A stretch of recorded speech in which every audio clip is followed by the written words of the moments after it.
Assalamualaikum warahmatullahi wabarakatuh. Terima kasih atas kesempatannya bagi kelompok kami untuk mempresentasikan tentang konsep sejarah maritim.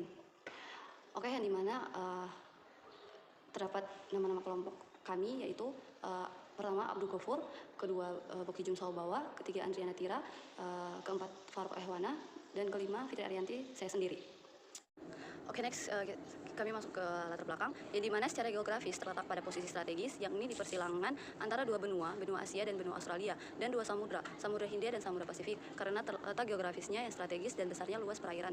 Indonesia berbatasan langsung di laut dengan 10 negara tetangga, yakni India, Thailand, Malaysia, Singapura, Vietnam, Filipina, Palau, Papua Nugini, Timur Leste, dan Australia.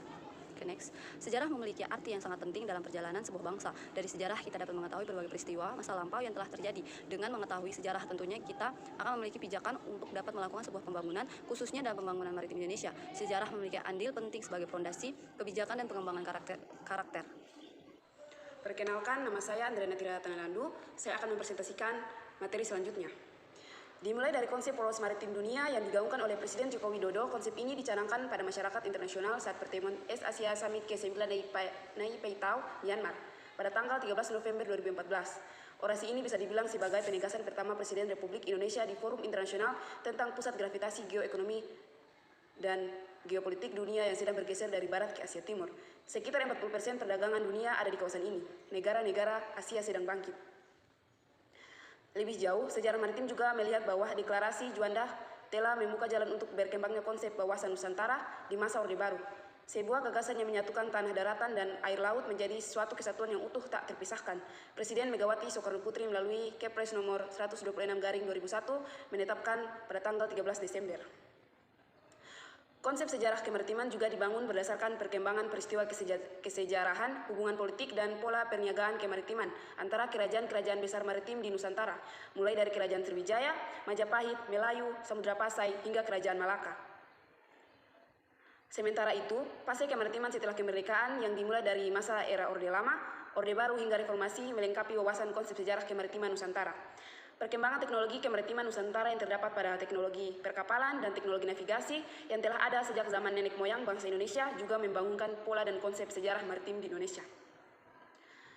Latar belakang tersebut di atas diharapkan dapat menjadi inspirasi dalam mengangkat dan mempertahankan konsep-konsep dalam berbagai yang menjadi citra potensi sumber daya yang selama ini terpendam, seperti Maluku yang tidak hanya sebagai provinsi maritim tapi juga provinsi kepulauan, di mana pulau-pulau bukan sebagai pemecah belah tetapi sebagai pemersatu. Negara bahari tidak akan terbentuk tanpa landasan budaya bahari. Sejarah bahari atau sejarah maritim menjadi bagian yang utama dalam menumbuhkan budaya bahari untuk selanjutnya menjadi landasan bagi terbangnya negara bahari. Sejarah maritim di bidang-bidang aktivitas manusia yang berhubungan dengan dunia kelautan atau kemaritiman. Yang pertama ada perdagangan, pelabuhan, masyarakat laut dan pantai, tradisi maritim, perampokan, perkapalan, dan pelayaran. Perkenalkan, nama saya Farouk Ehwana, Prodi TBPA. Sebelumnya, terima kasih atas kesempatan yang telah diberikan kepada saya. Saya ingin mempresentasikan lanjutan dari materi yang sebelumnya. Sejak zaman prasejarah, jauh sebelum transportasi darat dan udara berkembang, laut merupakan sarana transportasi dan komunikasi bagi berbagai masyarakat di dunia. Di samping itu, laut juga merupakan wahana terjadinya komunitas dengan komunitas yang lain yang menjadi dasar bagi proses asimilasi dan akulturasi yang menjadi dasar perkembangan umat manusia di dunia. Perdagangan. Kawasan Laut Jawa merupakan kawasan jantung perdagangan laut kepulauan Indonesia. Kawasan Laut Jawa telah terintegrasi oleh jaringan pelayaran dan perdagangan sebelum datangnya bangsa barat. Batasan geografis seperti peranan kota-kota pantai yang ada di sekitar Selat Madura, yaitu Gresik, Surabaya, Pasuruan, Probolinggo, Besuki, Bondowoso, Panarukan, Banyuwangi, Sumeneb, Pamekasan, dan Bangkalan. Banyaknya bandar dan pelabuhan besar di Indonesia membuktikan akan besarnya peran kehidupan kemaritiman Indonesia sejak masa lampau ketika kedatangan bangsa-bangsa barat yang berekspansi di Nusantara dalam aktivitas pelayaran. Tidak saja dalam kepentingan perekonomian semata, tetapi memanfaatkan potensi laut sebagai penghubung segala aktivitasnya pada perjalanannya di masa itu. Garam sebagai penghasiatan rakyat Bima ditimbun di pelabuhan untuk dikirim ke pulauan lain. 16 September 1951. Terima kasih atas kesempatan yang telah diberikan kepada saya.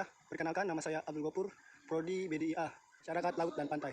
Laut adalah ajang untuk mencari kehidupan bagi kedua kelompok masyarakat. Dari laut dapat dieksploitasi sumber daya biota maupun abiota, serta banyak kegiatan kemaritiman yang menjanjikan dan mempesona.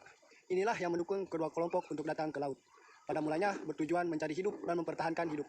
Pada akhirnya bertujuan mengembangkan kesejahteraan atau dengan kata lain membangun kejayaan dan kekayaan dari kegiatan kemaritiman.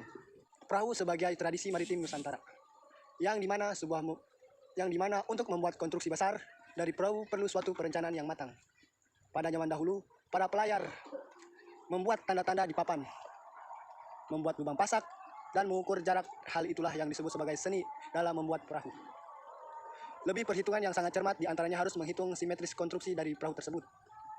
Setiap bagian perahu mempunyai aturan tersendiri dalam pembuatannya, sehingga tidak bisa dipungkiri bahwa perahu dalam pelayaran menjadi suatu sejarah tidak bisa terlepas dari Nusantara, di mana lambung perahu tergambar di salah satu relief Borobudur. Yang selanjutnya merupakan perompakan tindakan penyerangan terhadap suatu kapal oleh sekelompok orang dengan tujuan menguasai kapal tersebut beserta dengan muatannya. Dengan kata lain, membajak kapal. Pada tahun 2008 terjadi perompakan terhadap kapal minyak beserta besar di lepas pantai Somalia yang cukup mengejutkan di dunia. Perampokan ini terjadi pada kapal Sirius Star yang berlayar menuju Amerika Serikat. Sirius Star merupakan sebuah kapal tanker yang sangat besar, sehingga menjadikan kapal terbesar yang pernah dibajak. Perampok Somalia, sumber Telegram 2008. Perkenalkan, nama saya Bob Saboa dari program TBPA. Di sini saya akan lanjut slide yang berikutnya, pelayaran.